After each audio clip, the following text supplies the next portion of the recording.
Assalamualaikum warahmatullahi wabarakatuh. Perkenalkan, nama saya Ais Kristiani, NIM 190351126, akan mereview jurnal yang berjudul Status Pencemaran Situ Gunung Putri di Kabupaten Bogor berdasarkan metode Storet dan indeks pencemaran. Untuk referensinya saya dapatkan dari Arista Widya et al. Tahun 2020 yang diterbitkan oleh jurnal Limnotek Perairan Darat Tropis di Indonesia. Untuk outline-nya terdiri dari latar belakang, masalah, tujuan, alat dan bahan, metode riset, hasil, dan juga kesimpulan. Oke, yang pertama ada latar belakang. Jadi, situ Gunung Putri ini merupakan salah satu situ yang ada di Kabupaten Bogor yang memiliki luas 120.645 meter persegi serta dengan kedalaman berkisar 0,5 sampai 1,7 meter. Nah, situ ini dikelilingi oleh area pemukiman, lahan pertanian, dan beberapa industri yang membuang limbahnya ke badan air situ, antara lain industri manufaktur motor, pemasok peralatan industri, industri otomotif, dan perusahaan-perusahaan konstruksi yang secara langsung maupun tidak langsung mencemari perairan situ. Lanjut untuk outline yang kedua, yaitu masalah.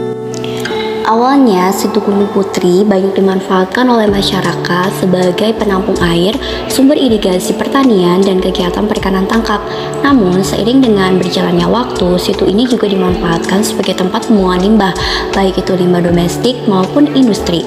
Nah, limbah-limbah ini masuk ke perairan situ melalui saluran air dan sungai kecil.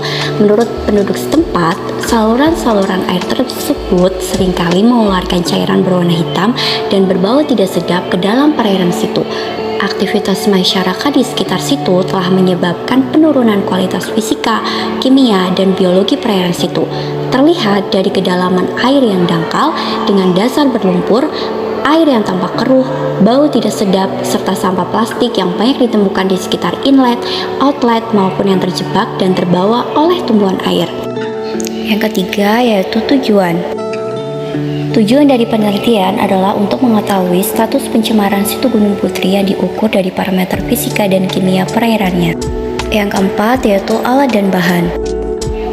Untuk pengukuran suhu, pH, dan juga DO menggunakan alat Water Quality Checker Horiba dan lokasi pengamatannya dilakukan secara in situ.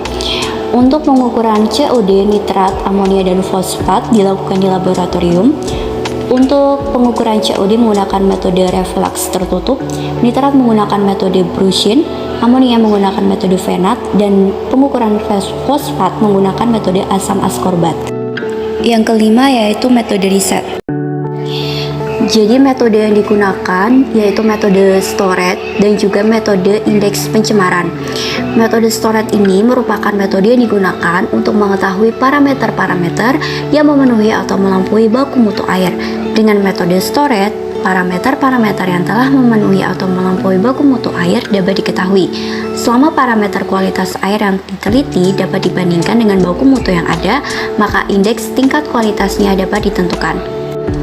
Langkah-langkah yang dapat dilakukan dalam metode Storet, yang pertama adalah mengumpulkan data kualitas air dan debit air secara periodik untuk mendapatkan data dari waktu ke waktu atau time series data minimal 2 seri data.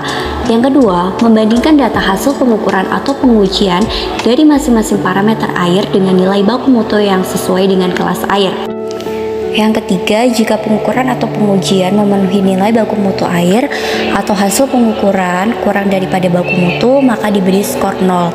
Yang keempat, jika hasil pengukuran atau pengujian tidak memenuhi nilai baku mutu air atau hasil pengukuran lebih daripada baku mutu, maka akan diberi skor sesuai dengan skor dari United States Environmental Protection Agency atau US EPA. Untuk kelas A yaitu baik sekali diberi skor 0 yaitu memenuhi baku mutu. Untuk kelas B yaitu baik skor -1 sampai -10 yaitu tercemar ringan. Untuk kelas C sedang skornya -11 sampai dengan -30 tercemar sedang. Dan untuk kelas D buruk skor kurang dari -31 atau tercemar berat. Jadi untuk indeks pencemaran atau IP itu digunakan untuk menentukan tingkat pencemaran relatif terhadap parameter kualitas air yang diizinkan. Metode IP sering digunakan bersamaan dengan metode Storet sebagai pembanding penentuan status mutu air menggunakan parameter kualitas air yang sama.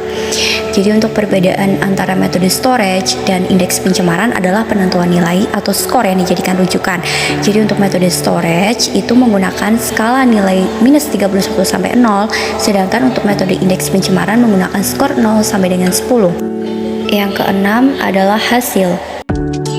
Coba dilihat pada tabel, hasil pengukuran kualitas air dari 7 parameter yang dibandingkan dengan baku mutu air kelas 2 dan 3 untuk perikanan menunjukkan bahwa parameter yang belum memenuhi syarat yaitu DO dan COD. Konsentrasi DO yang sudah memenuhi syarat baku mutu kelas 2 hanya ditemukan di stasiun 1, sedangkan untuk stasiun 2 dan 5 bahkan belum memenuhi syarat baku mutu kelas 3. Untuk nilai COD di semua stasiun belum memenuhi syarat baku mutu kelas 2. Sedangkan untuk baku mutu kelas 3 hanya stasiun 3 yang sudah memenuhi syarat. Hasil pengukuran amonia di setiap stasiun penelitian menunjukkan rata-rata yang cukup tinggi, tetapi baku mutu kualitas air kelas 2 dan 3 dalam peraturan pemerintah nomor 82 tahun 2001 menjelaskan bahwa tidak diisyaratkan batas maksimum amonia untuk kegiatan perikanan kecuali bagi ikan yang peka, yakni kurang dari 0,02 mg per liter. Tabel tersebut menunjukkan status pencemaran menurut metode storage dan juga indeks pencemaran.